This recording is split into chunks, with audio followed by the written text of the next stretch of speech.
돌다리를 두드리고 건너시는 분들이 보통 많이 망해요. 그러니까 올해 크리스마스 시즌 전후로 한 그 미국 소비 시장은 거의 확정적으로 폭망이에요. 그 워렌 버핏의 주주총회를 제가 갔어요.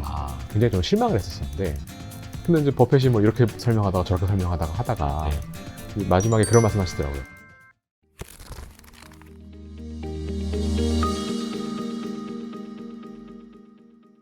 저희가 그 주식 초등학교 시절에 인터뷰를 했던 게 1월이었더라고요. 네. 올해 초.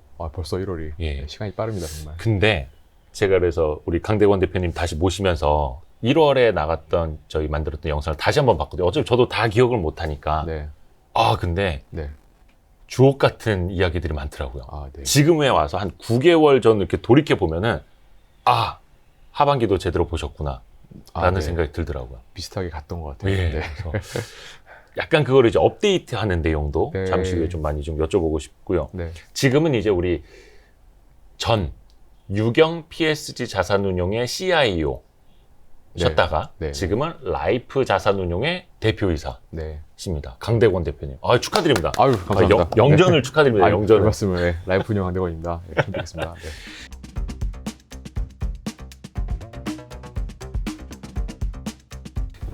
얼마 전에 나오셨었는데 이채원 의장님, 네. 우리나라 가치투자 1세대 한국투자밸류 자산운용을 키우신 이채원 의장님이 지금 이제 라이프 자산운용 의장, 예, 이사회 의장님으로 이사회 계십니다. 의장님으로 네. 계시고, 그리고 강대권 대표님은 이제 뭐 집행임원 대표이사. 네, 제가 공동대표로 있습니다. 네. 어떻게 나눠 맡고 계시는 거예요? 이렇게. 그러니까 이사회 의장님께서 이제 전체 총괄 해주시고요. 예. 그리고 뭐 이제 저희 대외 활동이라든가 아니면 전체적인 방향이라든가 큰 그림 다 그려주시고, 그리고 저는 이제 실무, 네, 이제 운용의 이제 세부 업무 이런 쪽을 맡고 있습니다. 네. 그러니까 CIO 업무도 같이 네, 당연히 네, 해야 하는. 네. 라이프 자산운용이 최근에 이사했다면서요? 네, 사무실이. 저희 지난주 금요일에 이사했어요. 그래서 저희가 그 6월 달에 출범을 했는데요.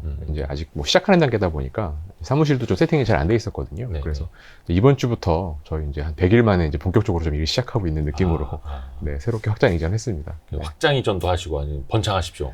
아유, 감사합니다. 열심히 하겠습니다. 네. 저희랑 설립 시기가 이제 얼마 차이 안 나고 거의 비슷하기 때문에 그러네요. 와이스트리트랑 이제 같이 가시죠. 네. 예, 저희 자문위원으로 위촉해드리겠습니다. 네, 너무 앞서가지 마시고요. 벌써부터 앞으로 계속 빼먹을 생각이에요. 근데 라이프 자산운용은 지난번에 이채원 의장님도 이야기를 해주셨지만 운용 철학이나 스타일이 굉장히 좀 다르잖아요. 다른 데랑은. 네, 다른가요? 라이프가 롱텀 인베스트먼트 for everyone. 롱텀 인베스트먼트 for everyone. 그 약자라고. 네. 거기서부터 이제 조금 철학이 나오는 거잖아요. 근데 사실 뭐 이제 와서 말씀을 드리지만 네. 사실은 롱텀 인베스트먼트 이렇게 길게 하면서 해서 라이프가 나온 게 아니라 네. 이제 시작은 그거였어요. 그냥 우리가 이 마당에 이렇게 하는데 네. 그냥 인생을 걸고 하자. 뭐 그런 차원에서 라이프를 했었고, 예. 이제 외람되지만 이제 그 롱텀 인베스트먼트는 좀 라이프에 좀 약간 그 꿰어 맞춘. 원래 그 네이밍 할 때도 그렇잖아요. 뭐 네, 대기업들도 그렇고 해외 기업들도 네. 그 약자에다 이렇게 네. 해가지고. 네, 물론 뭐 원래부터 그런 의미는 있었지만 이제 저희가 원래 좀 드리고 싶었던 말씀은 저희가 이제 인생을 걸고 좀 이렇게 그런 투자를 하고 있습니다. 뭐 이런 차원의 결기 뭐 이런 거를 좀 보여드리고 싶었습니다. 네. 그게 되게 중요한 말 같아요. 왜냐하면 지금 이제 기관 투자자들, 특히 뭐 공모펀드는 더하고 뭐 사모펀드도 이제 뭐 신뢰 위기가 많았긴 했습니다만, 그러니까 남의 돈을 맡아서 운용하는 네. 사람들에 대한 불신이 굉장히 많잖아요. 맞습니다. 예. 네. 그래서 이제 남의 돈을 자기 돈처럼 운영을 하겠느냐라는 네. 생각들도 이제 일부 분들은 이제 많이 갖고 계시는데, 진짜 인생을 걸고 네. 하셔야 됩니다. 네. 예. 그 철학은 좋네요. 그러니까 저희 와이스트리트도 사실은 제가 농담 반 진담 반 지인들한테 목숨 걸고 한다 하거든요. 예. 왜냐면 이제 남의 그냥 녹을 먹던 예. 월급만 받던 그런 자리에서 이제는 제가 이게 잘 되지 않으면 애 셋이랑 같이 이제 길거리에 네. 자, 영문도 모르고 길거리에 나앉으시다 해서 Y 스트릿이거든요. 영문도 모르고 스트릿으로. 그래서 이게 그런 깊은, 네. 저희랑 거의 비슷하시네요. 예, 네. 영문도 모르고 길거리에 나앉으면 안 되기 때문에 네. Y 스트릿이 잘 돼야 됩니다. 네. 목숨 걸고 합니다. 네. 그래서 이제 진심을 다해서 투자하시고 좋은 콘텐츠 갖고 계신 분들을 이렇게 모시고 있는 거죠. 네. 인생을 걸고 잘못되면 영문도 모르고 겨울이로. 그래서 진짜 네. 우리는, 왜냐면 투자자분들이 자신들이 피땀 흘려서 번 돈, 목숨 걸고 투자하시는 건데 저희가 그렇게 또 가볍게 하면 안 되기 때문에 맞습니다. 네. 그렇습니다. 그래서 저희가 겉은 가벼울지라도 내용은 진중하게 가야죠. 네. 그래서 아까 말씀드린 게 지난 1월에 네. 주식초등학교 시절에 제가 이제 인터뷰를 했던 내용들 보면은 많이 와닿는 게 많습니다. 감사합니다. 네. 그때랑 일단은 시장이 180도 달라졌죠.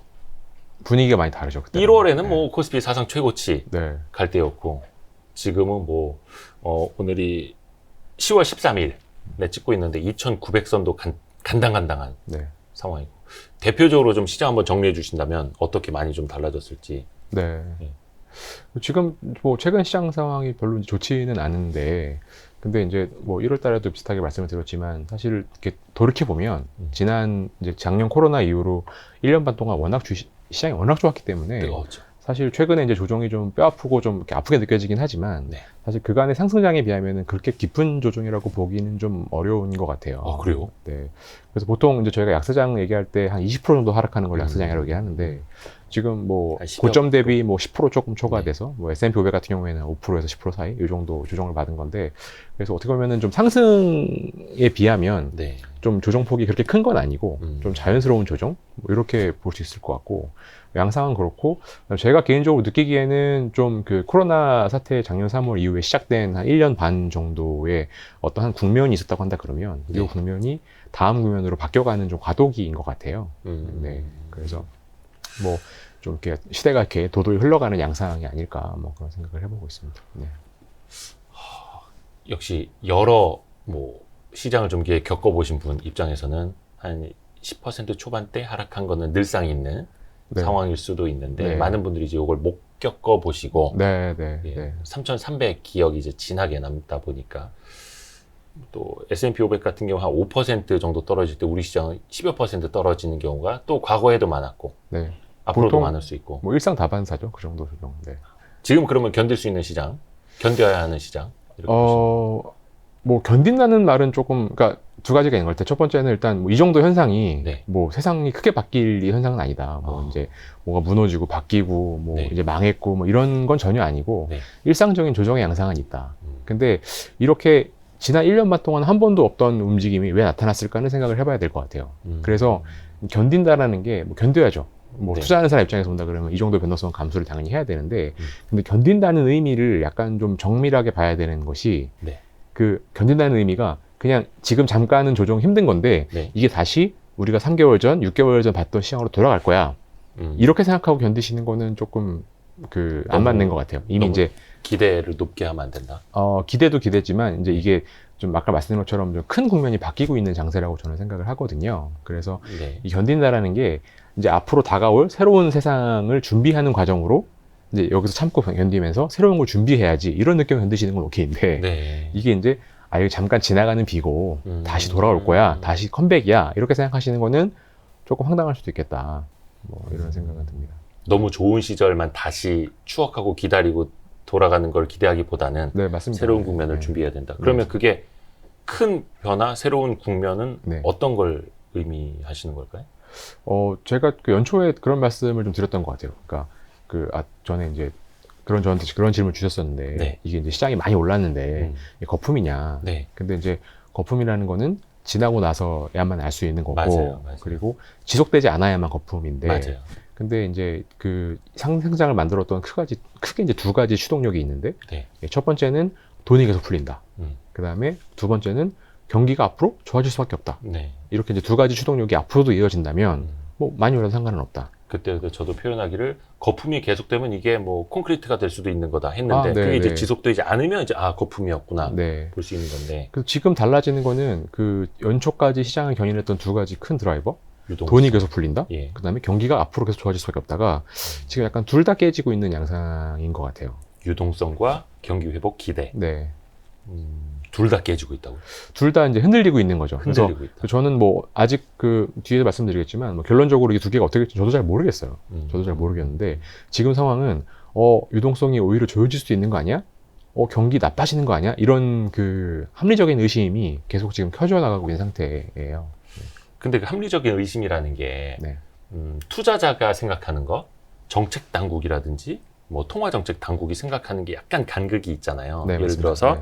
우리나라 경제 성장률 전망치 한 4%, 네. 또 미국은 막 5% 이야기 나오고 이 정도면은 절대적인 수치 자체가 높아 보인다는 거죠. 네. 이 정도면 경기 회복 잘 되는 거 아니야? 그러니까 통화정책도 정상화 시켜야지, 네, 금리 네. 올려야지 이렇게 가는 건데 투자자들이 봤을 때는 야 아직도 지금 살얼음판인 것 같고 아직도 나는 실인데 이게 경기가 정상화되는 게 맞아? 이 간극이 되게 크잖아요. 네, 네, 네. 그 어떤 스탠스 우리는 어떻게 해야 될지. 그래서 항상 사람들은 자기 입장에서만 네. 이렇게 보는 경향이 좀 그렇죠. 있으니까. 네, 그런데 그 사실 투자자가 느끼는 투자자라고 하는 사람 그 정의를 한다면 네. 투자자가 느끼는 경기는 사실은 그 주식의 가격으로 보는 거잖아요. 연동이 많이 되죠. 예, 솔직히 주식이 그러죠. 빠지면. 근데 사실은 주식의 가격이랑 경기랑은 좀 괴리가 될 때가 되게 많이 있어요. 네. 그래서 뭐 그렇게 따진다 그러면 지난 1년 동안 뭐 코스피가 엄청나게 많이 올랐는데 50% 60% 올랐는데 네. 그 정도 50% 60% 오를 만큼 경기가 좋았던 건 아니잖아요. 그렇죠. 우리는 되게 코로나 락다운 속에서 되게 힘든 시기를 보냈잖아요. 네. 그래서 사실 그 경기랑 투자자가 느끼는 체감이랑 되게 많은 그 차이가 있고 아하. 사실 이게 같이 가는 경우가 거의 없어요. 음. 예, 대부분 괴리인 상태로 있고 대신 그 유동성에 관련된 정책이라던가 경제 전반의 흐름 같은 경우는 실물도 같이 가는 거기 때문에 네. 그래서 정책이 이제 시장의 흐름과 이제 어긋나는 경우가 왕왕 존재하는 거죠. 그걸 또 당연시 이제는 해야 되는 거고. 네, 원래 그런 거죠. 네. 늘 있는 변수, 상수로 우리가 생각을 해야 되는 건데 네. 1월에 또 그때 말씀하셨던 게 장 좋을 때 조심해야 된다. 아, 그런 얘기도 제가 맞아요. 했었나요? 그런 말씀하셨는데 네. 그러면 2,900까지 이제 10% 이상 내려온 상황에서 네.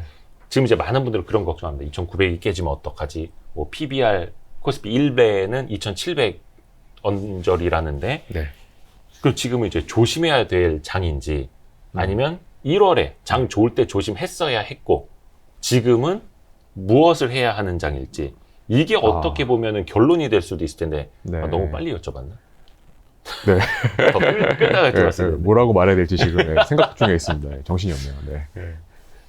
어떻게 해야 될까요? 근데 전체적인 큰 흐름으로 놓고 본다 그러면 네. 지금 염두에 두셔야 되는 게 뭐냐면, 그러니까 최근에 뭐 PBR 한 배가 깨지냐 마냐, 뭐 내년에 장이 좋냐 안 좋냐 할 네. 때 이제 내년에 지금 회사가 실적이 너무 좋은데 우리나라 성장 기업들이 내고 있는 실적이 너무나 좋은데 네. 뭐 이 정도는 지지가 되는 것이 아니냐, 네. 뭐 그런 말씀 많이 하시거든요. 네. 근데 그 전체적인 큰 흐름에서 생각해 봐셔야 되는 분은 뭐냐면 일단 우리나라 기업들은 대부분 제조업이고 네. 수출 제조업입니다. 네. 실제 물건을 만들어내는 기업들이 실적을 견인하고 있는 부분들이고 네. 대표적으로 삼성전자, 현대차 이런 것들이죠. 그리고 이런 그 실물 제품의 그 업황, 그 수요는 사실은 코로나 이후 지난 한 2년 가까이 되는 시간 동안 좀 과도하게 좋았어요. 수요가요? 네, 수요가 과도하게 좋았어요. 그러니까 이건 사실은 아까 제가 드렸던 말씀, 사실 우리는 지난 1년 반 동안 뭐 코로나 때문에 힘들었다, 네. 뭐 실물이 좋진 않았다 이런 말씀 드렸었는데 이거랑 반대되는 얘기인데 그래서 이제 많은 분들이 이런 것들을 좀 간과하시는 것 같은데 네. 그 이제 우리나라는 통계 데이터가 별로 이제 좀 이렇게 자세하지가 않아서 이제 미국 기준으로 보통 말씀을 드리는데 네. 이제 미국에서 소비가 크게 보면 두 가지가 있잖아요. 서비스, 우리가 보통 뭐 여행 가고 네. 음식 식당 가고 이렇게 하는 서비스 지출이 있고 그다음에 물건을 사는 상품 소비에 관련된 지출이 있어요. 네.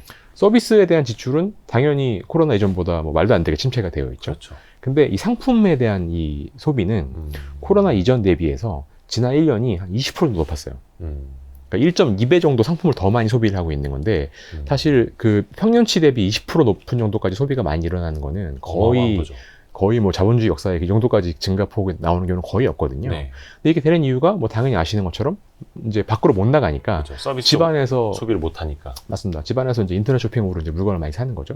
그래서 사실 전 세계적으로 서비스는 굉장히 이제 불황이었지만 이런 상품 소비, 실제 물건을 만들어서 소비하는 부분에서는 굉장히 호황이었고 네. 이 호황들이 제조업 중심의 우리나라는 되게 수혜를 많이 본 거예요. 그렇죠. 네, 그래서 내년 경기가 어떻게 될지, 뭐 내년 인플레이션 어떻게 될지 이런 걸 차치하고 떠나서 이제 최근 2020년 하반기, 2021년 뭐 우리가 이제까지 한 상반기까지 이런 경험했던 이런 그 엄청나게 큰 수요가 앞으로 지속된다라고 보는 거는 되게 큰 무리한 가정이에요. 우리가 코로나가 풀려서 밖으로 나가서 서비스 지출을 하게 되면 상대적으로 이제 물건을 더 살 거잖아요. 네. 이제 집안에만 있으니까 아우 저 침대 오래 썼는데 바꿔야지 이러면서 침대를 바꿨는데 이제 침대를 한번 바꿨다고 뭐 내가 계속 6개월마다 심리를 바꾸진 않단 말이에요. 그렇죠. 예, 노트북을 뭐 새로 싹 바꿨지만 영상 통화해야 되고 뭐 줌 수업해야 되고 그러니까 바꿨지만 이런 것들을 계속 바꾸진 않거든요. 그렇죠. 그래서 이런 소비가 지속되는 데는 좀 한계가 있어서 음. 사실은 뭐 인플레이션이든 뭐 경기든 금리 이런 걸 떠나서 이 상품 소비 측면에서 본다 그러면 이제 올해 봤던 호황이 지속되기 어려운 측면이 좀 있어요. 이거를 기본적으로 깔고 가야 되는 것 같아요.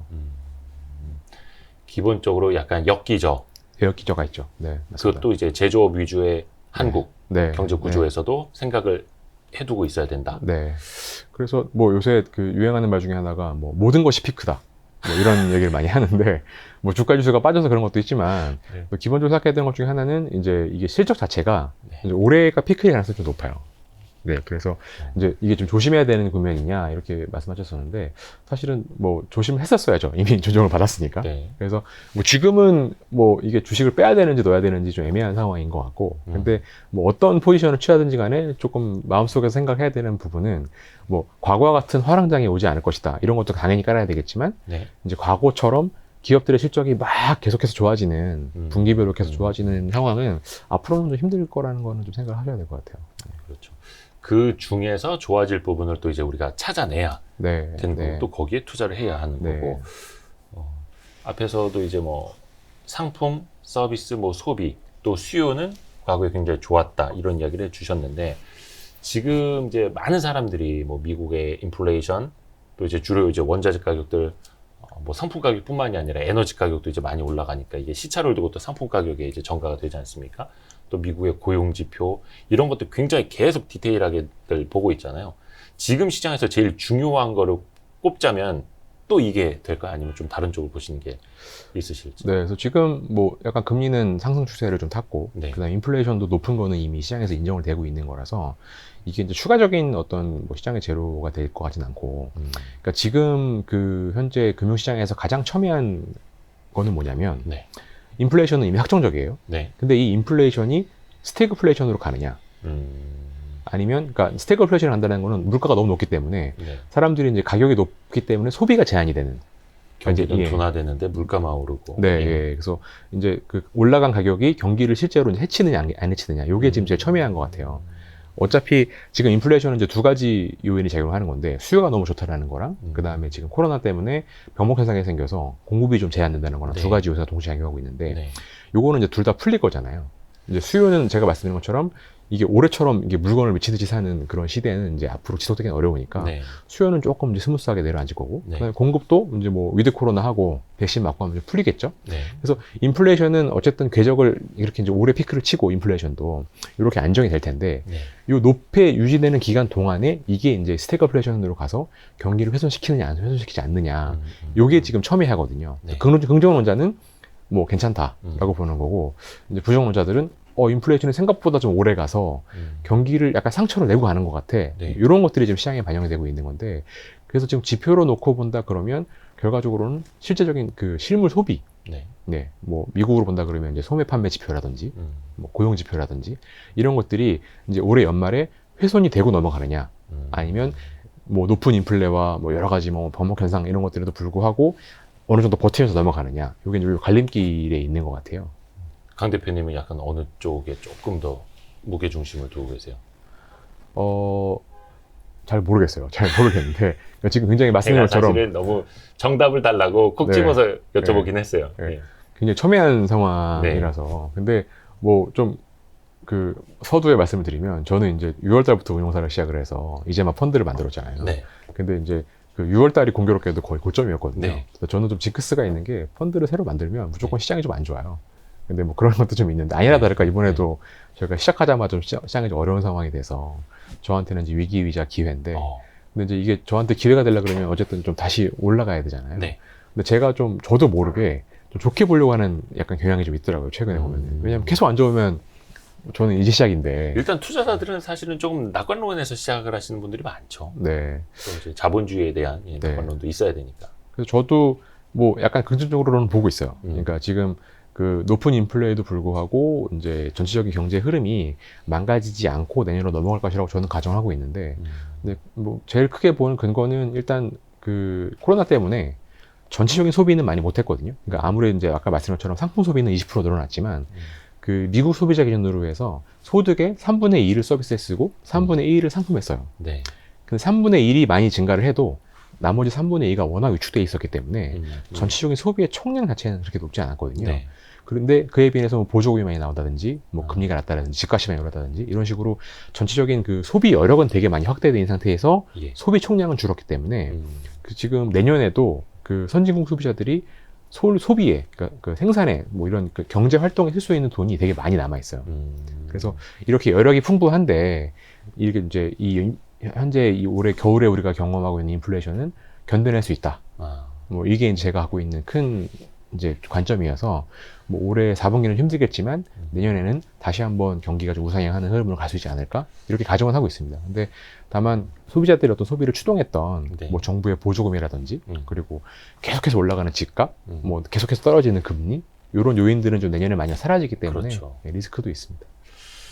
그래서 확실히 좀 서비스업이 더 살아나려면, 서비스 소비가 더 좋아지려면 빨리 이제 코로나 문제, 뭐 무슨 변이 바이러스 네. 이런 게 조금 이제는 잦아들어야 된다라는 거고, 또 저는 이제 개인적으로 이제 걱정을 하는 게 미국도 이제 연말 소비 시즌이 사실은 제일 크잖아요. 네. 그런 기대가 되게 큰데 공급 쪽의 병목 현상, 아시아에서부터 만들어서 뭐 미국이라 선진국으로 넘어가야 되는데 제조 자체도 계속 셧다운 때문에 문제고 운송 자체도 좀 뭐 선봉량 때문에도 힘들고 해서 이게 그들이 원하는 만큼 제대로 소비를 하려면 공급이 돼야 되는데 네. 이 레깅 때문에 네. 내가 사고 싶을 때 사지 못하는 것들이 지금 너무 많은 거죠. 네. 자동차부터 뭐 저도 뭐 자전거도 그렇고 막 이렇게 맞습니다. 못 사는 거 너무 많으니까 이게 착착 맞아야 되는데 이게 체인도 맞물려야 제대로 돌아가는데 이게 너무 계속 어긋나서 우리가 예상하는 경로만큼 잘 갈 수 있을까라는 의문을 네. 갖고 있거든요. 네. 그러니까 올해 크리스마스 시즌 전후로 한 그 미국 소비 시장은 네. 뭐 조심스럽긴 하지만 네. 거의 확정적으로 폭망이에요. 그러니까 연말 소비는 좋을 수가 없어요. 이제 지금 말씀하신 정확한 그 이유들 네, 때문에. 네. 그래서 지금 이제 뭐 어쨌든 뭐 미중이 싸우고 있지만 그래도 여전히 모든 상품은 다 중국에서 만들잖아요. 네. 근데 지금 이제 아시는 것처럼 컨테이너선에 대한 병목 현상이 너무 심해서 지금 중국에서 상해에서 LA로 물건을 보내는데 최소 2달은 잡아야 되거든요. 네. 그러면 이제 올해 연말 크리스마스 시즌에 물건을 많이 보내려면 지금 물건을 이미 보냈어야 그쵸. 되는데 실어놔야 되는데. 근데 공교롭게도 이제 중국의 9월 달에 그 전력 위기가 와가지고 사실은 9월 중순부터 10월 말까지, 그러니까 10월 초까지 그 중국 생산 시스템이 전력 부족 때문에 굉장히 심각한 타격을 입었거든요. 그렇죠. 그래서 안 그래도 물건이 부족하고 운송도 안 되는데 그 크리스마스 시즌에 물건을 보내야 되는 가장 마지막 시즌에 전기가 모자라는 사태가 와버려가지고 사실은 뭐 굉장히 부족합니다. 그래서 연말 소비 시즌에서는 크게 기대할 게 없고 뭐 그런 것들이 이미 선반영돼서 좀 주가 지수를 누르고 있는 것 같아요. 그러니까 공급단에서도 이제 문제가 되는 게 진짜 무슨 뭐 몇 달 공장을 못 돌려서 문제가 되는 게 아니라 며칠만 못 돌려도 그게 또 이제 심각한 맞습니다. 문제가 네. 생겨버리잖아요. 네. 얼마 전에 맞다. 그 코카콜라가 컨테이너선을 못 구해서 벌크선에다가 그 원재료 같은 거를 실어갖고 겨우 보냈다. 뭐 네. 이런 뉴스도 나오더라고요. 네. 그래서 야 진짜 컨테이너를 이용하던 것들이 어떻게 해서든 이제 포장을 잘해서 벌크선에다 때려놓고라도 막 보내야 되는. 네. 네. 아, 되게 힘듭니다. 또 우리나라 수출 기업들 같은 경우에는 고객사 납품 문제가 있기 때문에 네, 맞습니다. 네. 뭐 선복을 구하려면은 운이 뭐 몇 배를 주고서도 일단은 보내 이렇게 하다 보니까 또 마진도 더 안 좋아지는 측면들도 있고 내년 시장 전반적으로는 그러면은 조금 어떻게 보시는 거예요? 그 일단 되게 큰 변화를 네. 대비해야 한다라고는 했는데 그럼 네. 계속 우리는 살얼음판 투자를 해야 한다라고 보시는 건가요? 네. 그래서 뭐 여러 가지 측면이 있겠지만 일단 좀 큰 줄기부터 말씀을 드리면 일단 내년 시장을 생각해 봤을 때 네. 일단 그 뭐 주시장이라고 하는 거는 이제 그 기반이 되고 있는 기업의 실적 그리고 실적을 얼마나 평가할 것이냐에 대한 어떤 사람들의 심리 네. 그리고 전체적으로 장으로 하는 유동성 이렇게 이제 크게 세 가지 측면을 봐야 되는데 일단 기업 실적 측면에서 놓고 본다 그러면 특히 우리나라처럼 제조업 중심인 이런 그 나라에서는 내년 실적 자체가 올해보다 좋기는 조금 전체적으로는 쉽지 않을 것 같아요. 그래서 올해 같은 경우로 놓고 본다 그러면 뭐 거의 모든 기업이 전년 대비 실적은 뭐 100% 200%씩 좋았잖아요. 네. 왜냐면 작년에 워낙 기저가 낮았고 네. 올해는 이제 말씀드린 것처럼 워낙 수요가 좋았기 때문에 네. 굉장히 높은 각도로 이제 실적이 좋아지는 거냐면 네. 내년은 뭐 좋게 보더라도 좀 플랫하게 가는 실적이 갈 것 같아요. 그래서 전년 대비 실적의 흐름이 뭐 그렇게 좋은 상황은 아니다 올해보다. 그걸 먼저 깔아놔야 될 것 같고 그 다음에 그 일반적인 투자 심리나 이런 측면에서 놓고 본다 그러면 그 금리가 계속 올라가는 상황에 있고, 뭐 그리고 이제 그 계속 강세장이 이어지지 않고 조정을 좀 길게 왔기 때문에 뭐 새롭게 유입되는 투자자라는 측면이라든가 심리 측면에서도 조금 한계는 좀 있어 보여요.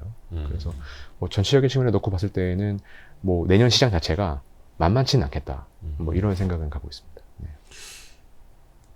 구체적인 뭐라 해야 되나 좀 전략이라든지 가치 투자 이야기로 넘어가기 전에 궁금한 거 한 가지 더 여쭤보면 이제 펀드 매니저 생활을 오래 하셨으니까 특히 이제 연말 되면 이른바 이제 북클로징이라고 하는 뭐 12월 전에 네. 이르면 한 11월에 네. 자기 펀드 수익률 확정 지으려는 그렇게 해서 본인의 어떤 성과급 네. 또 좀 확정 짓고 가려는 그런 니즈들이 되게 크다고 하잖아요. 기관 네. 투자자들 입장에서는. 네. 그 실제로 필드에서 보시기에도 그런가요? 근데 보통 이제 그런 얘기가 이제 해외에서 많이 나오는 것 같아요. 네. 그래서 해외에서는 이제 보통 그런 경향이 되게 많이 있거든요. 거기 또 막 휴가도 길고 막 이러고. 예. 예. 근데 이제 반대되는 경우도 있어요. 그 이제 펀드 매니저가 네. 뭐 한 가을쯤 됐는데 수익을 되게 많이 내놨어요. 네. 그러면 연말에 괜히 휘둘리지 말고 빨리 클로징해서 빨리 성과 확정하자. 네. 이런 상황도 있겠지만 네. 반대로 가을쯤 됐는데 번 게 없어요. 그러면 올해는 공치나? 이러면서 남은 3개월 동안 더 해야 돼? 열심히 더 해야 이제 할 수도 있거든요. 네. 그래서 그게 상황 따라서는 좀 많이 달라진 것 같아요. 근데 오히려 그 계절적인 측면에서 놓고 본다 그러면 국내는 그 펀드 매니저들보다는 개인분들 때문에 생기는 결성이 더 커요. 뭐 대주주 양도세, 네, 회피 맞습니다. 물량 이런 네, 것들. 네, 네. 뭐 기관 투자자들 입장에서 사실 올해 이제 코스피가 이제 연간으로 플러스냐 마이너스냐 막 이렇게 간당간당한 상황까지 와 있기 때문에 수익 내시는 이제 펀드 매니저들 좀 쉽지도 않을 것 같고. 네. 그러면 그 대주주 양도세 물량 때문에 연말까지는 계속 다들 이제 조심스럽게들 보잖아요. 네. 거기에는 이제 동의하시고요. 네, 그래서 그게 참 그 슬픈 얘기인데 예. 사실은 뭐 주식 수익률이라는 게 뭐 좀 멋있는 펀더멘탈이나 이런 걸 얘기를 해야 되는데 한국에서는 맨날 가을만 되면 찬바람 불면 주식 파셔야 됩니다. 뭐 맨날 이런 얘기만 답답합니다. 10년째 하고 있어가지고 예. 좀 저는 세제 개편은 너무 좀 필요하다고 생각을 하고요. 근데 맞습니다. 어쨌든 그게 시장 수급에 대해 큰 영향을 좌우하기 때문에 지금 저희가 계절성 같은 걸 놓고 본다 그러면 그 이런 그 코스닥, 그러니까 그런 개인 투자자들의 수급에 영향을 많이 미치는 코스닥 같은 경우에는 뭐 11월 말에서 12월 초까지는 좀 부진해요. 근데 이게 거의 2008년 이후로 13년째 반복되고 있는 패턴이거든요. 그래서 뭐 이게 작년까지 계속 그렇기 때문에 뭐 올해가 특별히 다를까 뭐 이런 생각은 들고, 그래도 좀 희망적으로 말씀드리면 대형주나 뭐 코스피 기준으로 본다 그러면 보통 이제 9, 10월 정도가 저점입니다. 네. 그래서 뭐 9월부터 좀 하락이 시작이 돼서 10월 중순 요맘때쯤 저점을 형성하는 게 이제 이것도 또 13년간 패턴이었어요. 그래서 뭐 연말 10일 남은 2달 놓고 정도 본다 그러면 코스닥은 이제 연말까지 좀 눌리고 코스피는 좀 바닥이 좀 나오고 뭐 이런 계절성으로 보면 그렇습니다. 이거를 등식화하면 안 되긴 한데 위험하긴 한데 네. 항상 산타랠리, 대형주 산타랠리, 네. 그다음 코스닥 1월 효과. 네. 쉽지 않습니다. 네. 이제부터 좀 구체적인 이야기. 지금까지는 서론이었고요. 30분간 서론. 말씀 다 드렸는데. 그 1월에 주식초등학교 시절에 이제 대담을 나눴을 때 하반기로 가면 이제 금리가 오를 수 있다 이야기를 해주셨고, 금리가 오른다라는 거는 주가가 비싸 보일 수 있다는 것이다. 그걸 우리가 대비해야 한다라는 이야기를 1월에 이제 해 주셨잖아요. 네. 그럼 지금 와서 보면 주식이 비싸 보이는 거죠. 네. 너무 단답형으로. 주식이 이제 비싸 보이죠. 비싸. 그러니까 금리가 이제, 근데 그래서 금리가 많이 오른 건 아니에요. 많이 오른 건 아니고 사실 근데 워낙 뭐 0까지 갔다가 네. 뭐 지금 뭐 1.5, 1.7, 2 뭐 미국 금리 기준으로 미국 제 10년물 기준으로. 이렇게 올라가니까 이제 체감적으로 많이긴 하는데 어쨌든 금리는 좀 추세적으로 올라갈 가능성이 높은 것 같아요. 높은 것 같고, 그다음에 이제 그 미국의 정책 당국자들도 뭐 이런저런 말이 혼선이 되는데, 근데 그 좀 잘 보셔야 되는 게 그 지금 정권이 들어온 지 1년 지났고 이제 파월 의장 임기가 얼마 안 남았잖아요. 그래서 지금 그 이 연준 인사들 중에서 공화당 출신 인사들이 하는 말은 좀 걸러 들으셔야 돼요. 여기는 이제 갈참이라고 하잖아요. 이제 가실 분들이거든요.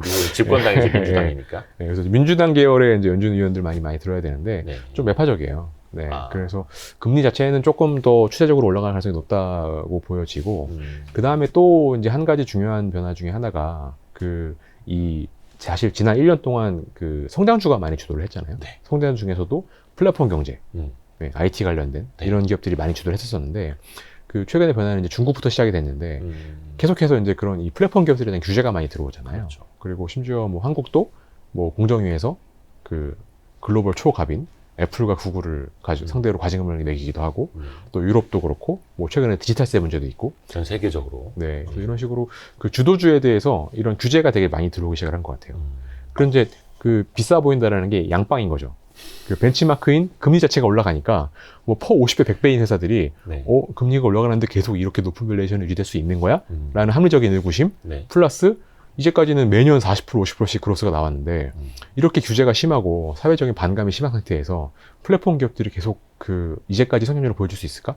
뭐 최근에 뭐 상생을 위해서 뭐 희생하겠다 이런 말이 나오는 것처럼 이제 성장성을 훼손하면서 좀 사회적으로 녹아드는 플레이가 나올 텐데 예. 그러니까 이제 매출은 성장률은 감소되고 벤치마크는 올라가고 그러니까 양빵으로 비싸지는 거죠. 아, 그래서 뭐 1년 연초 대비 놓고 본다 그러면 뭐 주식은 1년 전보다 비싸졌다. 무슨 소리야? 지금 코스피가 3,400, 3,200에서 2,900이 되는데 싸졌어야지. 근데 오히려 3,200대보다 2,900대가 어떤 관점에서 본다 그러면 더 비싸진 걸 수도 있을 것 같아요. 근데 또 이게 약간 케바케, 케이스 네. 바이 케이스일 수도 있겠다라는 생각이 드는 게 당연히 이제 성장주가 이제 금리가 오르면은 뭐 물론 이제 미래 현금 흐름을 이제 땡겨오니까 주가 측면에서 좀 비싸 보일 수는 있는데 또 가는 놈들은 또 성장주란 말이죠. 물론 네. 그게 플랫폼이냐 뭐 제조까지 갖고 있느냐 차이는 있겠습니다만 미국도 테슬라가 $800 또 넘었더라고요. 우리나라에서도 2차 전지주들은 네. 또 엄청난 밸류에이션을 계속해서 받고 있고 10월 중순 현재까지도 살 거 없으면 다시 2차 전지 네, 네. 돌고 돌아서 다시 2차 전지 막 네. 이렇게 가잖아요. 물론 이제 네. 재료랑 소재 쪽으로 좀 국한되어 있긴 합니다만 네. 이런 현상들은 좀 어떻게 봐야 될까요? 성장주의 케바케. 그 시장은 하루가 멀다 하고 계속 바뀌는데요. 예. 그 시장을 다루는 사람들의 행동은 바뀌는데 시간이 되게 많이 걸려요. 그래서 항상 추세라는 게 있는 것 같아요. 그러니까 어떤 성장주가 새롭게 등장을 하면 이 성장주가 언제 끝이 나냐면 네. 이 세상 사람들이 모든 사람들이 동의할 때까지 계속 가는 거거든요. 그러니까 사실 테슬라 같은 경우도 처음에 막 각광받을 때 그 비난하는 사람들이 얼마나 많았어요. 네. 뭐 이거는 뭐 인생 최대의 숏 기회다. 뭐 이렇게 이제 숏친 분들도 많잖아요. 미국의 유명한. 마이클버리 형님 안녕하신가 모르겠네요. 네. 근데 이제 원래 처음에는 이게 확산되는 시간이 좀 걸리고, 네. 근데 이게 꺼지는데도 시간이 많이 걸리거든요. 그래서 제가 뭐 성장 전체를 다 안 좋게 본다고 이런 건 아닌데, 성장주가 이제 최근까지 좋았던 거에 비해서 이제 환경 자체는 조금 안 좋아지는 상황으로 가고 있는데, 네. 그러면 사람들의 행태가 그거에 맞춰가지고, 1년 전보다 좀 조심해야 되겠네? 라고 바로 바꾸냐? 그렇지 않죠. 뭐 지금 말씀하신 것처럼 하락을 하면 뭐 이제까지 부진했던 애랑 좋았던 애랑 같이 빠지면 이 밑에 게 좋아 보이기보다는 얘가 좋았는데 빠지니까 찬스 아니야? 이러면서 이걸 더 많이 살 거잖아요. 그래서 이게 성장주가 계속 미련을 가지고 계속 이쪽으로 가는 흐름은 앞으로도 좀 지속이 될 거예요. 근데 뭐 요것만 가지고 판단해서는 안 되고 전체적인 흐름을 놓고 본다 그러면 이제 큰 맥락이 바뀌고 있으니까 거기에 조금 맞춰서 조정은 해야 되겠죠. 약간 좀 관성이 남아있을 수도 있고 네, 네. 또 인간의 심리, 행동뿐만이 아니라 결국은 좋은 산업일 네. 수도 있고 네. 그 예전에 그런 말도 해주셨었어요. 어설프게 분석하면 좋아 보인다. 아, 네. 예, 근데 제대로 분석하면 현재 주가가 나온다. 네. 그 말인 즉슨 기업 가치와 정말 동떨어지게 싼 주식은 드물다. 네, 맞습니다. 라는 이야기잖아요. 네. 근데 이제 그거를 10월 지금 현재 상황으로 돌려서 놓고 보면 요즘에 그거 많더라고. 뭐 고점 대비 30% 이상 조정받은 종목이 뭐 40 몇 퍼센트 둘 중에 한 종목이 다 뭐 고점 대비 30% 이상 빠지고 막 이런 얘기 많잖아요. 그러면 반대로 보면은 절대적인 주가 상대적인 주가로도 많이 저렴해졌다라는 뜻이잖아요. 네. 네. 요거를 좀 우리가 판단하는 기준에 대해서 좀 이야기해 주실 수 있을까요? 네. 그러니까 뭐 예를 들면 그런 것 같아요. 그러니까 삼성전자 같은 게 최근에 이제 뭐 6만 전자 뭐 이렇게 돼서 이제 많이 네. 연초 대비 많이 하락을 하니까 아니 실적이 이렇게 좋은데 왜 주가는 계속 반대로 가느냐 이런 말씀 많이 물어보시는데 그 합리적으로 분석을 해보면 이게 결국에는 현재 주가를 설명할 수밖에 없다라고 말씀드렸던 이유가 네. 이 주가가 이렇게 좀 힘을 잃고 추세적으로 하락할 때에는 예. 이게 뭔가 항상 다 이유가 있는 거예요. 네. 그러니까 그 반도체 같은 경우가 지금 최근에 이제 뭐 쇼티지, 공급 부족 이런 현상들이 지금 일반화되고 있는데 가장 먼저 공급 부족이 나타났던 게 반도체였거든요. 네. 이미 이거는 작년 한 하반기부터, 작년 가을부터 반도체가 모자라. 뭐 디램 가격이 폭등해. 뭐 용산에 갔더니 그래픽 카드가 없어. 뭐 이런 얘기가 작년 연말부터 나오기 시작했거든요. 네. 그래서 이게 가장 빠른 그 쇼트시가 가장 심했던, 가장 빨리 시작됐던 업종이기 때문에 반대로 말씀드리자면 이제 어쨌든 이제 우리가 점점 공급 부족이 해소가 될 거잖아요. 네. 가장 먼저 해소가 되는 게 반도체일 수밖에 없는 거예요.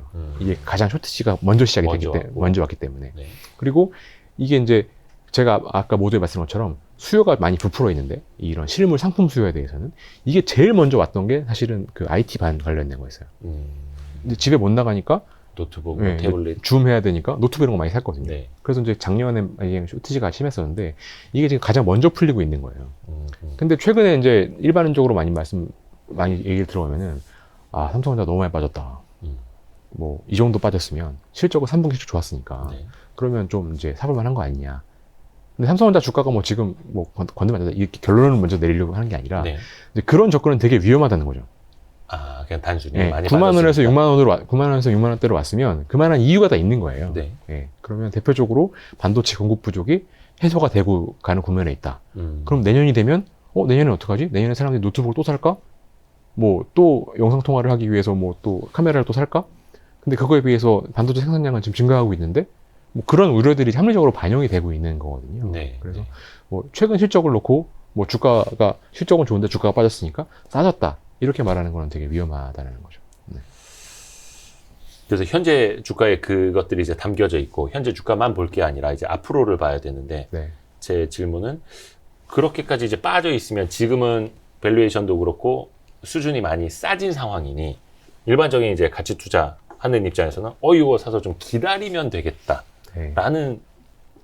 생각들도 하실 거 아니에요. 어떤 기다림의 측면에서. 네, 네. 근데 이제 그 가치 투자자가 어떤 주식을 싸다고 할 때 네.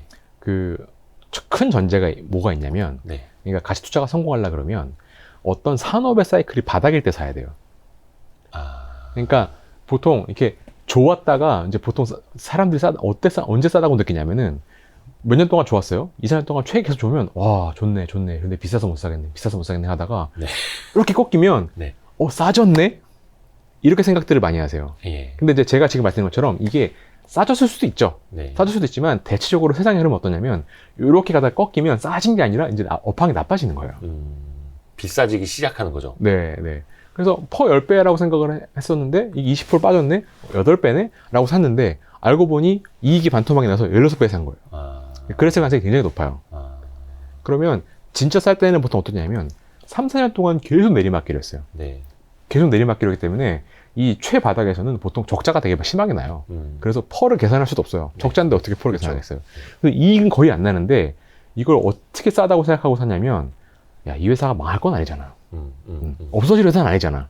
그러면 세상에 돌고 도니까 네. 언젠가는 좋아지겠지. 그러면 좋아질 때 기준으로 본다 그러면 조금만 더 좋아지면 퍼가 뭐 1배, 2배가 될 수도 있겠네? 사실 이렇게 생각하고 사는 거거든요. 네. 그래서 이게 내가 만약에 가치 투자를 하고 있다. 그럼 정말 싼 주식을 산다. 이렇게 네. 한다 그러면 최근에 싸진 주식을 사는 거는 거의 대부분 함정에 빠지면서 이제 끝 마무리를 설거지를 하는 경우가 되게 많이 있고 예. 진짜 가치 투자는 최근에 업황이 꾸준하게 안 좋았던 회사를 사는 거예요. 가치 투자의 함정, 가격의 함정, 주가의 함정. 예. 뭐 가치 투자 함정은 뭐 기회가 되면 말씀드렸지만 사실 그건 아니고 네. 보통 이제 이렇게 업황이 좋았던 회사가 최근에 꺾였다고 해서 사는 거는 가치 투자도 아니고 그냥 뭐라 그래야 되지? 아무것도 아니에요. 성장 투자도 아니고 가치 투자도 아닌 그냥 실패할 수밖에 없는 투자? 아무것도 아니다. 네. 그죠. 사람들이 이제 직관적으로 눈에 보이는 거 이제 주가. 네. 네. 구부러진 차트이니까, 요 정도 조정받으면 되겠네. 뭐 네. 이런 생각 단순하게. 그러니까 네. 그렇게 보면은 네. 절대 안 된다. 네. 그 진짜 역발상 투자, 뭐 진짜 가치 투자는 한 2, 3년 쩔은 회사를 사는 거지 네, 맞아요. 최근 한두 달 안 좋은 회사 사는 건 아니에요. 그렇게 해서 그 산업이, 네. 그 기업의 펀더멘털이 최악의 국면을 벗어나고 있는지를 보는 게 사실은 맞습니다. 네. 그게 가치 투자기는 네. 하죠. 강대건 대표님이 항상 또 이야기하는 게 그 유연한 가치 투자. 네. 세상에 맞춰서 투자를 해야 된다. 패러다임에 얽매이지 않는 투자를 해야 된다라는 말씀을 해주셨는데 지금은 그러면 어떻게 맞춰가야 하는 국면일지 물론 앞에서도 뭐 금리라든지 변화하고 있는 환경을 이야기를 해주셨습니다만 지금은 이제 어떤 옷을 어떻게 입어야 네. 할지. 그 전에도 제가 말씀드렸는지 모르겠지만 이제 2017년, 18년 이럴 때가 이제 가치 투자가 제일 힘들 때였거든요. 그러니까 싼 주식을 사서 뭐 전통 산업에 투자를 했을 때 네. 제일 퍼포먼스가 안 좋았고 17, 18년도부터는 이제 성장하는 산업. 가는 눈만 가는. 네, 네. 그래서 아주 말씀드린 것처럼 인터넷 플랫폼 네. 이런 데 투자를 했어야만 되는 시기였거든요. 네. 근데 저는 이제 배운 게 가치 투자하고 계속 그런 쪽으로만 있었어가지고 아, 저도 17년, 18년도에 힘들었어요. 그때 반성 많이 하죠. 반성 많이 네, 했고. 네. 그리고 그래서 제가 이제 2018년 5월 달에 네. 그 가치 투자의 이제 소린사라고 할 수가 있는 그 워렌 버핏의 주주총회를 제가 갔어요. 아, 너무 마음이 힘드니까 네. 이제 저희 소림사 주지스님 만나 뵙고 예. 다시 한번 점검하고 와야 되겠다. 예. 근데 18년 5월 달에 이제 그거를 굉장히 좀 실망을 했었었는데, 응? 왜요? 예, 그 주총장에 이제 그 버크셔 소웨이 사회이사가 빌 게이츠가 있으니까, 네. 그 마이크로소프트 빌 게이츠가 주총장에 이제 있었거든요. 네. 근데 2018년에 이제 마이크로소프트가 엄청 많이 올랐을 때였어요. 네. 근데 버크셔 소웨이는 MS에 투자를 안 하니까 그 8시간 정도 주총을 했는데 어떤 질문이 제일 많이 나왔냐면, 아니 빌 게이츠랑 친하다며 둘이 같이 탁구도 치고 막 그러더만 근데 왜 마이크로소프트 투자를 안 해? 마이크로소프트가 그때 뭐 3배인가 4배인가 올랐었었는데. 지금도 계속 네, 네. 근데 왜 바보같이 제일 친한, 어떻게 보면은 뭐 내부 정보도 얻을 수 있을 것 같은데. 네. 뭐 다른 건 애플 이런 건 안 했다고 쳐. 왜 MS는 투자 안 했어? 이런 질문을 몇 번을 받았어요. 네. 근데 이제 버핏이 뭐 이렇게 설명하다가 저렇게 설명하다가 하다가 네. 이제 본인도 좀 힘들었겠죠? 어. 그러니까 이제 마지막에 그런 말씀 하시더라고요. 내가 나이가 88세다. 네. 어쩌라고. 내가 이제까지 뭐 쭉 해오던 게 있는데 네. 내가 나이 88세에 네. 새롭게 뭘 하니 뭐 이런 약간 톤으로 저는 들었어요. 제가 뭐 영어를 잘 못 들어서 그럴 수 있겠지만 그 제가 이제 그날 그 미국에서 한국으로 돌아오면서 네. 아 진짜 세상이 계속 바뀌는데 이제 그거에 맞춰서 따라가지 않으면 아 내가 저렇게 될 수도 있겠구나 이런 생각을 들면서 좀 이제 그냥 내가 해왔던 습관에서 좀 벗어나서 계속 바뀌는 세상에 나를 좀 맞춰야 되겠다. 그래서 이제 뭐가 싸고 뭐가 비싸다라는 것도 계속 바뀌니까 그렇죠. 이제 계속 바꿔야 되겠다는 생각을 많이 했었었는데 근데 이제 그래서 저도 이제 2018년도부터는 뭐 성장주라던가 뭐 바이오라던가 좀 이익은 안 나지만 자산은 별로 없지만 뭐 새롭게 성장하고 있는 산업군에 대해서 좀 열린 마음으로 봐야 될 생각을 많이 했던 것 같아요. 네. 근데 그 2021년 기준으로 놓고 본다 그러면 그 또 세상이 바뀐 것 같아요. 또 세상이 바뀌어서. 예. 그러니까 최근에 이제 이번 가을에 전체적인 시장을 결정하는 흐름은 이 에너지 크라이시스잖아요. 네. 그러니까 뭐 유럽에서 전기가 모자라고, 뭐 중국도 전기가 모자라고. 석탄, 네. 천연가스, 이제 뭐 네. 유가. 네. 유가가 다시 80%를 가고. 근데 뭐 이런 것들이 이제 왜 이렇게 갑자기 우리가 에너지 크라이시스를 했냐라는 여러 가지 이유가 있습니다만 가장 큰 이유 중에 하나는 2010년 이후로 이런 전통적인 산업에 투자를 거의 안 했거든요. 네. 사람들이. 뭐 누가 ESG 시대에 전기차 시대에 누가 석유를 파고 누가 가스를 캐고 누가 뭐 발전소를 때려짓고 뭐 누가 이런 걸 했겠었어요. 이제 되게 거들떠도 안 보는 네, 쪽이었죠. 네, 맞습니다. 그래서 전통 산업 분야에 그리고 전통 제조업 분야 그리고 아주 구닥다리 산업 분야에 거의 10년간 투자가 되게 안 됐었어요. 그래서 이쪽 분야는 되게 과소 투자 상태에 있는 상태에서 수급 균형이 맞아떨어지기 시작을 하니까 갑자기 공급 부족으로 확 가고 있는 거거든요. 근데 제가 이제 어떤 걸 느끼냐면 2018년도에는 그런 걸 느꼈어요. 아니 전통 산업 분야가 이렇게 싸요 예. 라고 말씀을 드리면 세상이 바뀌었는데 언제까지 그런 데 있을 거니. 근데 그 말은 그때가 지금 맞았어요. 그때가 맞았는데 이제 3년 정도 지나고 나서 지금 다 놓고 보면 우리가 생각하고 있는 뭐 새롭게 떠오르는 분야가 지난 3년 동안 투자가 좀 되게 많이 너무 들어간 것 같아요.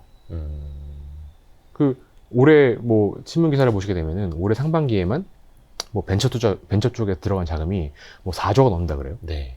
근데 이게 시계를 10년 전으로 놓고 본다 그러면 우리나라가 1년에 벤처 투자되는 자금이 예. 몇천억 수준이었거든요. 1, 2천억밖에 안 됐을 때도 있어요. 근데 올해 상반기에만 4조가 넘게 들어간 거거든요. 돈이 많으니까. 예. 네, 네. 그러면 이제 물경 뭐 한 40배에서 100배 정도 이렇게 숫자가 늘어난 건데. 네. 근데 저는 오히려 그런 영역이 좀 과잉 투자로 보여져요. 근데 지금 우리가 쇼트지를 경험하고 있는 것처럼 보면은 전통 산업 분야는 10년 동안 아무도 투자를 안 했어요. 그리고 오히려 ESG 때문에 구조조정을 하고 더 억제고 뭐 그랬었어요. 그래서 이게 유연한 가치 투자라는 말씀을 많이 드렸었는데 저는 지금도 또 유연해야 될 때가 아닌가. 그러니까 3년 전, 4년 전, 5년 전에 빨리 시대 흐름에 맞춰가지고 새롭게 떠오르는 분야로 시선을 돌리면서 그쪽에 개방적으로 가야 되는 시기였다고 한다 그러면 지금 3, 4년의 시간 지금 놓고 본다 그러면 지금 또 이 세상 변화에 발맞춰서 다시 또 그 전통산업, 에너지 크라이시스 이런 거를 좀 심각하게 받아들일 때가 아닌가. 우리가 4년 동안 너무 익숙했던 문법, 뭐 플랫폼, 뭐 테크, 뭐 AI, 인공지능, 뭐 이런 것들에 대해서 너무 우리 지금 너무 당연하게 생각하고 있거든요. 네. 뭐 이런 것도 좀 다시 한번 반성해봐야 될 때가 아닌가, 검토해봐야 될 때가 아닌가 그런 생각을 요새 좀 해요. 맞아요. 예전에도 그 눌려있던 산업에서도 성장이 나올 수 있다. 또 이제 기저 효과, 또 구조조정 효과, 그것도 상당할 것이다. 이런 이야기 해주셨던 게 이제 기억이 납니다. 그래서 그것도 이제 성장으로 볼 수 있는 거고, 그렇죠? 네. 어떤 구조적인 성장. 지금은 그러한 성장들이 전통 산업에서도 충분히 나올 수 있다라고 보시는 거고, 네. 개인적인 무게 중심은 2020년, 21년 초까지의 어떤 그런 성장주에서도 전통적인 구조조정 변화에서 오는 그런 산업군에도 관심을 둬야 한다라고 네. 보시는 거고요. 네. 거기가 밸류에이션도 많이 쌉니까? 밸류에이션도 많이 싼 것 같아요. 많이 싸고, 예. 그리고 그러니까 그렇게 보시면 좋을 것 같아요. 그러니까 지금 딱 열어보시면, 네. 뭐 그런 전통산업에서 있는 실적이 최근에 몇 년 동안 안 좋았던 회사들 딱 보면은, 네. 지금 밸류에이션이 그렇게 싸진 않아요. 왜냐면 이익 규모가 미미하거든요. 이익 규모가 미미하기 때문에 이제 좋아지고 있는 국면에 있으니까 뭐 물론 이제 올해 하반기부터 실적이 잘 나오니까 네. 그래도 작년보다는 좋긴 한데 뭐 퍼가 뭐 2배, 3배 이래야 좀 체감이 되는데 뭐 8배, 9배 뭐 이 정도밖에 안 돼요. 그러니까 그러니까 시장 대비 그다지 메리트도 뭐 코스피가 10배인데 예. 그러니까 현재 기준으로는 예, 뭐 그렇게 싸진 않네. 뭐 그러면 이게 무슨 가치주야? 이런 생각이 드실 수도 있어요. 네. 그리고 뭐 PBR로 보더라도 뭐 적자가 너무 많이 나 있었기 때문에 네. 자본을 많이 까먹은 상태라 뭐 PBR도 0.7배, 0.6배? 에게? 뭐 그렇게 너무 완전 싼 건 아니네? 이렇게 생각할 수 있어요. 네. 근데 그런 종목의 그 주가 차트를 뭐 주봉이나 월봉 이런 걸로 좀 길게 들여다보시면 보시면 네. 주가가 정말 이렇게 빠져 있어요. 이렇게 빠져 있고 좀 그런 상상을 해보시면 좋을 것 같아요. 이 업이 최근에 너무 안 좋았었는데 네. 이게 조금만 좋아지면 어떻게 될까? 가령 예를 들면 뭐 영업이익률이 한 3%밖에 안 돼요. 네. 뭐 3%밖에 안 되면 근데 영업이익률이 한 4.5% 정도 좋아지면 어떻게 될까? 사실 3%나 4.5%나 그게 그거잖아요. 근데 이익이 50% 좋아지는 네, 맞습니다. 그럼 영업이익을 3%에다가 영업이 4.5가 되면 이익이 1.5배 증가하는 거거든요. 네. 그럼 퍼 9배가 6배가 되는 겁니다. 네, 네, 네. 그 순식간에 확 떨어지는 거죠. 아. 그런 여지가 있는 회사들을 그런 상상을 가지고 보시게 되면은 싸네? 이렇게 느껴지실 수도 있어요. 물론 이익률이 좋아지는 이유는 굉장히 여러 가지가 있을 텐데 네. 최근에 발견하신 사례 혹시 말씀해 주실 수 있을까요? 뭐 종목 이야기는 어차피 못 하니까. 네. 이제 이런 그 중후장대한 전통산업들, 뭐 제가 이걸 꼭 오늘 그걸 강조시켜서 말씀드릴 건 아니었는데, 네, 네. 말을 말씀드리다 보니까 그쪽으로 하고 있는데, 네, 네. 이런 중후장대한 전통산업들이 그동안 공격을 받았던 이유가 뭐냐면, 네. 고정비가 너무 많아. 아, 맞아요. 네. 고정비가 너무 많으니까, 그냥 돈을 벌어봐야 그냥 밑 빠진 독에 물 붓기야. 근데 우리가 굉장히 매력적으로 봤던 뭐 넷플릭스나 이런 것들 보면은 고정비가 되게 적잖아요. 그렇죠. 그러니까 이제 그냥 버는 족족 그냥 다 돈이야. 네. 뭐 이렇게 생각을 많이 했단 말이에요.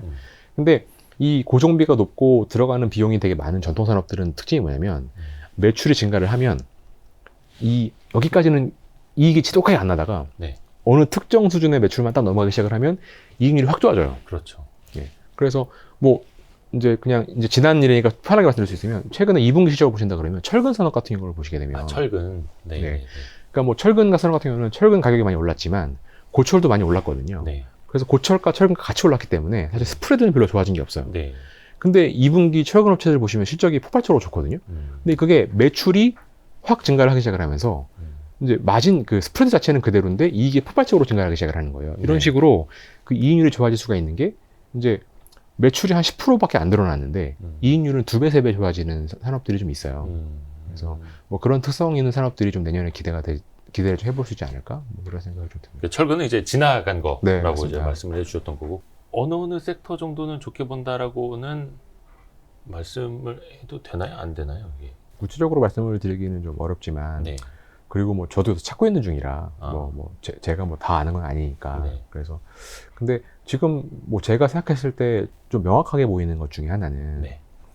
그 아까도 말씀드린 것처럼 지금은 에너지 크라이시스잖아요. 네. 전기가 모자라잖아요. 그러니까 우리가 뭐 2차 전지 해가지고 전기차를 많이 지금 생산량을 늘리고 있는데 네. 그 수많은 전기차는 도대체 뭘로 어떤 전기로 채울 거냐는 충전해야 거죠. 되니까. 예. 예. 뭐 원전도 끄고 석탄도 끄고 다 끄고 있는데 네. 그래서 이 전력 생산에 관련된 쪽의 문제가 되게 큰 것 같아요.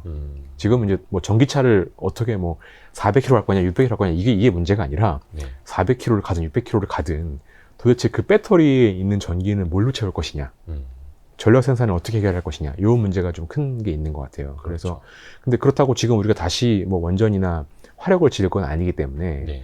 지금 이 에너지 크라이시스를 해결하기 위해서는 뭐 우리가 뭐 작년에 좀 봤던 풍력이라던가 뭐 태양광이라던가 뭐 이런 좀 새롭게 클린한 에너지 쪽에서 네. 빨리 좀 캐파를 늘릴 수 있는 전력 관련된 쪽에 대한 그 투자가 내년에 좀 많이 이루어질 것 같아요.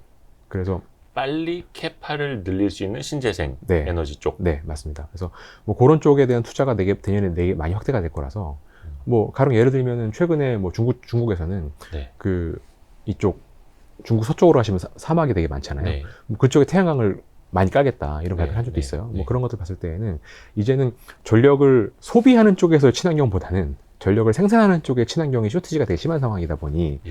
이쪽 투자가 되게 많이 일어날 것은 되게 명확하다라는 생각이 첫 번째 들고, 그다음에 두 번째는 지금 말씀하신 것처럼 연말에 물건이 모자라서 경기가 지금 안 좋은 상황이잖아요. 네. 쇼티지가 나서. 네. 근데 이제 이런 걸 해결하기 위해서는 생산 설비를 많이 투자를 해야 돼요. 네. 예, 일단 말씀한 것처럼 전통산업 쪽에서 너무 투자가 안 됐던 부분도 있고 또 지금은 코로나 그다음에 이제 미중 무역 분쟁 때문에 선진국의 리쇼어링 트렌드가 되게 강해요. 그래서 우리가 글로벌화 세계화만 외치다 보니까 자국 내 공장이 너무 없는 거예요. 그래서 베트남에 코로나가 터지면 미국 소비자가 갑자기 맞아요. 뭐 비누를 못 쓰는 현상이 나오니까 야, 이게 말이 되냐. 미국 내에도 공장 좀 지어라. 뭐 중국이랑 사이도 안 좋은데. 그래서 미국의 리쇼어링 투자가 되게 많이 일어나거든요. 근데 미국이 공장을 지으면 미국의 노동자가 없잖아요. 네. 미국 소비자가 갑자기 뭐 이머징 마켓에서 하던 그런 그 일들을 하기가 좀 어렵잖아요. 구인난. 네. 그래서 선진국의 리쇼어링을 해서 생산 시설을 많이 갖추게 되면 그쪽은 자동화나 공작 기계 쪽 투자가 되게 많이 일어날 수밖에 없어요. 아, 어차피 자동화해서 만드니까. 네, 네. 그래서 뭐 제가 봤을 때 현재 딱 놓고 본다 그러면 두 가지가 되게 명확한 것 같아요. 에너지 크라이시스니까 전력을 많이 생산을 해야지. 근데 원전 석탄은 못해. 그러면 생산 캐파를 빨리 올릴 수 있는 친환경 쪽 아이템이 뭐가 있을까?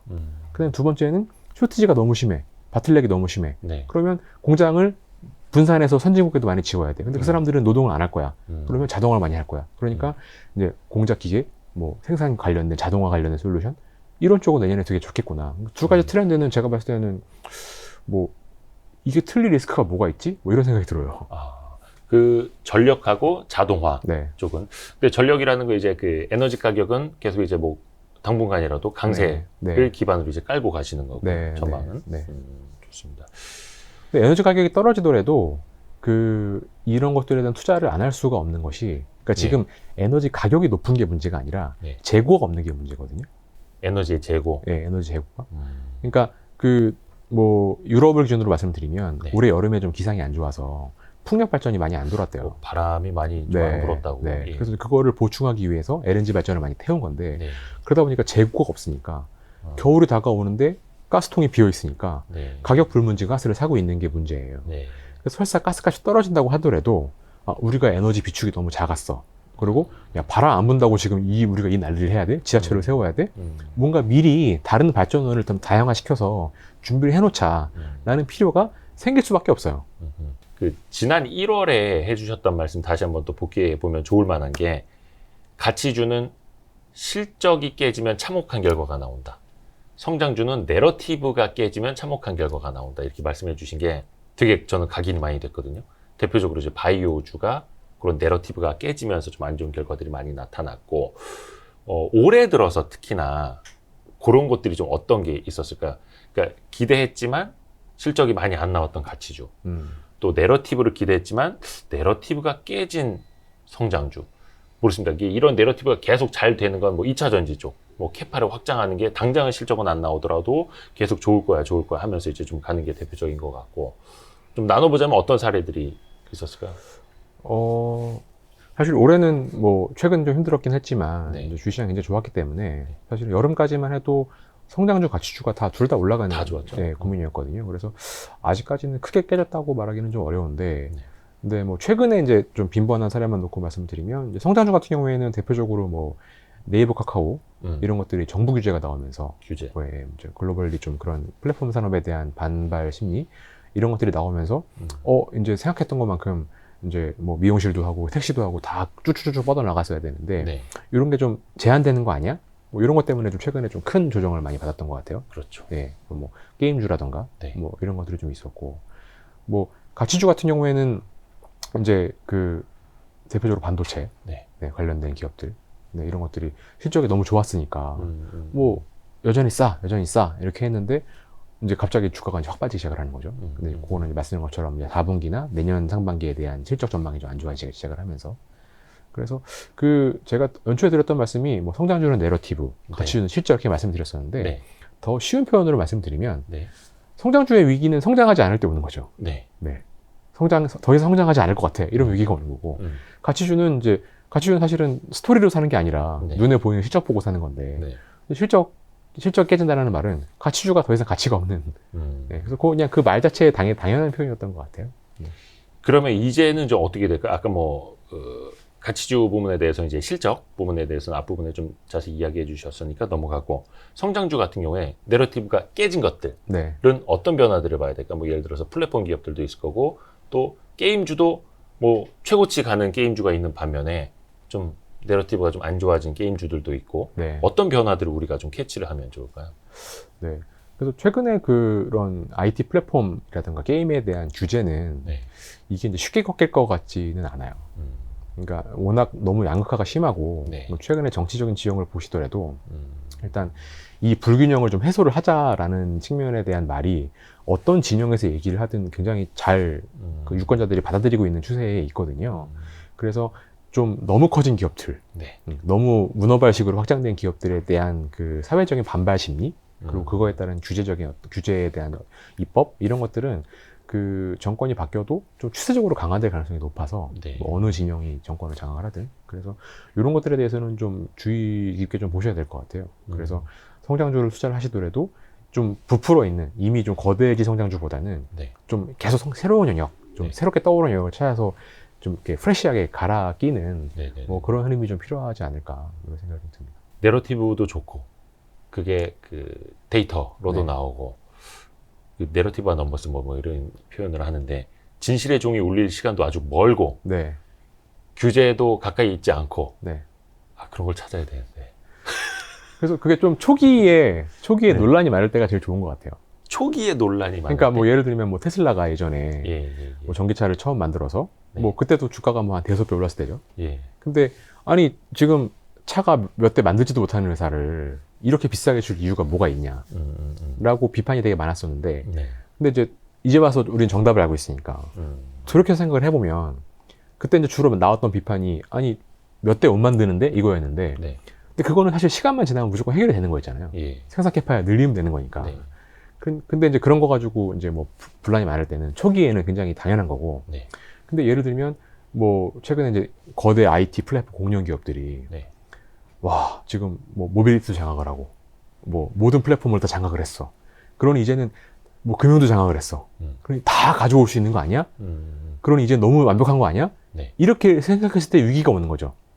반대편에서 본다 그러면 아니 쟤가 다 먹으면 우리는 어떡해? 이런 반발 심리가 무조건 나올 거잖아요. 네. 그러니까 오히려 그런 기업들이 뭐 요 영역은 장악을 했지만 야 얘네가 금융까지 하는 건 무리야. 그렇게 될 리가 없어. 이렇게 말할 때는 규제가 안 들어와요.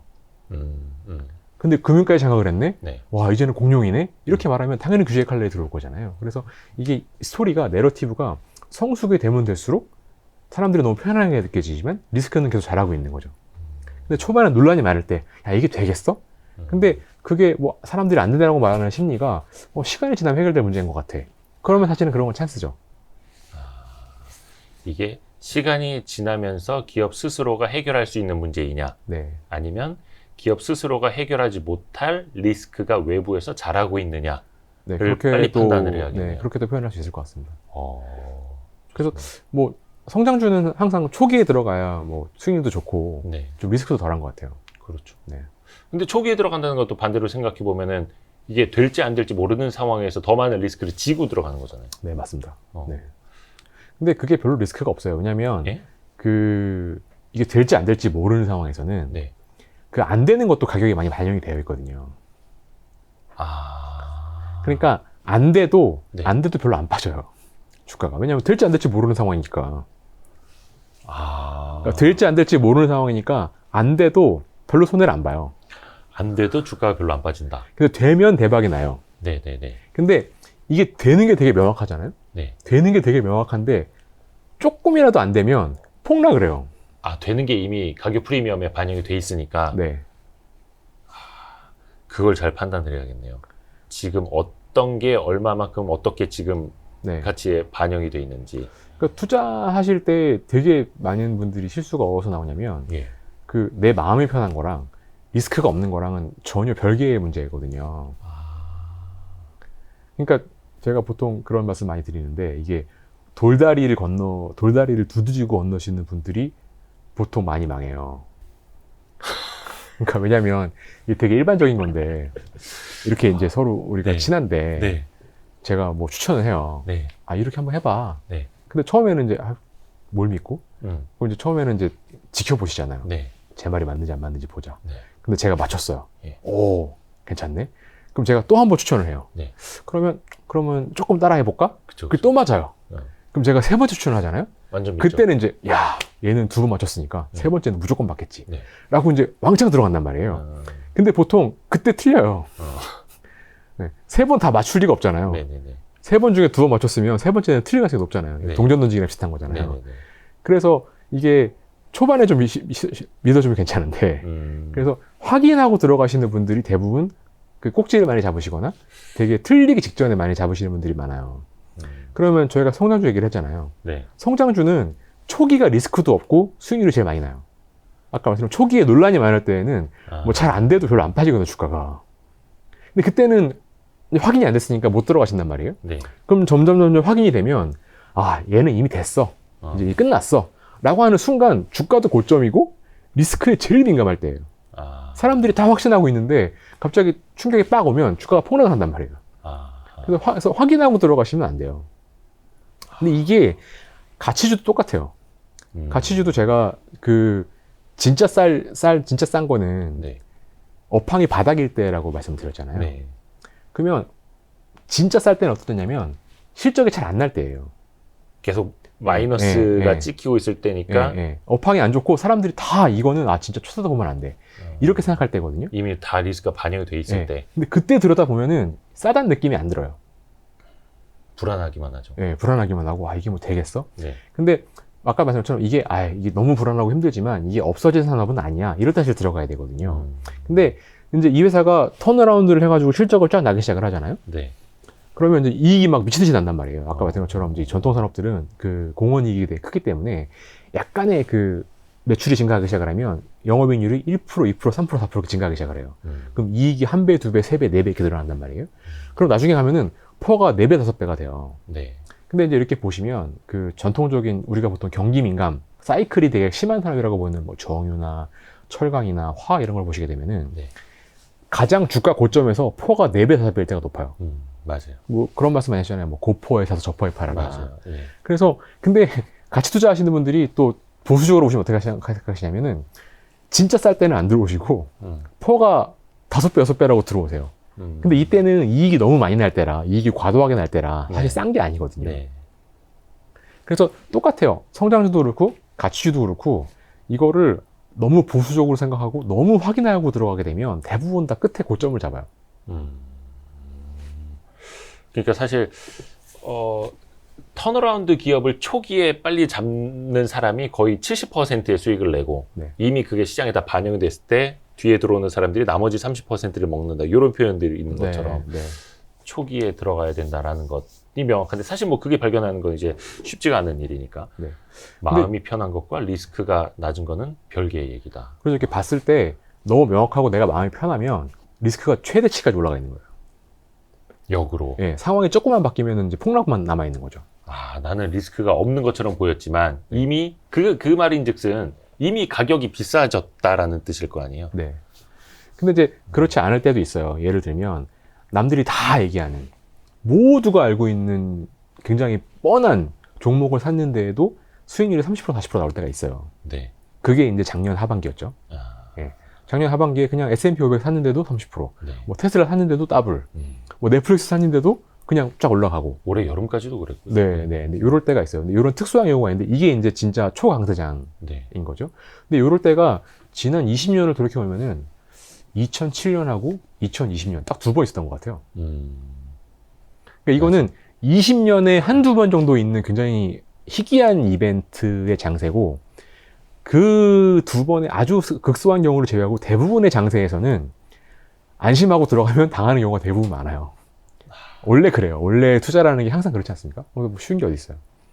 그래서 성장주를 투자하시든 가치주를 투자하시든 항상 기회가 좋을 때에는 좀 불편할 때예요. 이게 성장이 나올 것 같긴 한데 아직은 잘 모르겠는데 이게 되는 거야 안 되는 거야 이럴 때가 찬스고, 이게 주가가 많이 빠져서 싼 것 같긴 한데 아직 실적이 턴어라운드가 안 돼가지고 좋아질래나 뭐 이럴 때가 진짜 가치주 투자 기회고, 이게 보통 일반적이고. 오히려 네. 불편할 때 네. 힘들게 사야겠네요. 그렇죠. 물론 그거는 이제 그 기업에 대한 분석을 깊이 있게 들어가야만 보이는 거고, 당연히. 뭐 그러면 더 좋고요. 그러면 더 좋은데 뭐 깊이 있는 분석의 여부를 떠나서도 네. 약간의 불편함이 감수가 돼야 되는 거는 좀 있어야 되는 것 같아요. 그렇죠. 사실은 좀 편안한 투자, 네. 얹어서 가려는 투자, 뭐 이런 거 말씀하신 거 거의 뭐 20년에 한두 번 네. 나오는 거니까 이제는 날로 먹으려고 하면 안 되더라고요, 시장이. 네, 그렇게 흘러가는 것 같습니다. 분명히 안타깝게도. 네. 또 이제 마이너스 10%, 20%된 종목들이 이제 많은 분들의 계좌에 또 즐비하기 때문에 오늘 진짜 좋은 말씀 많이 들었습니다. 그래서 이제 라이프 자산운용이 6월에 시작을 했고, 네. 저희 와이스트리 또 5월에 시작을 했거든요. 이제 시작이고, 네. 또 이제 과거에 뭐 금융위기, 뭐 코로나 팬데믹 여러 가지 이제 겪었고, 이제 같이 성장해 나가실 거기 때문에 이제 앞으로 강대권 대표님도 이제 우리 자문위원으로서 영광입니다. 네. 열심히 활동해 주십시오. 네. 오늘 진짜 긴 시간 너무 진짜 피가 되고 살이 되는 이야기 많이 들은 것 같아요. 네, 너무 중구난방으로 말씀드려가지고 아닙니다. 죄송합니다. 네. 저는 이제 1월에 들었던 내용 중에서도 제가 항상 메모해 놓고 그랬던 게 있는데, 오늘도 역시나 무릎을 탁 치게 하는 이야기들이 많이 나왔습니다. 다음에 또 한번 모시도록 하겠습니다. 감사합니다. 너무 감사합니다. 고맙습니다. 네. 수고하셨습니다.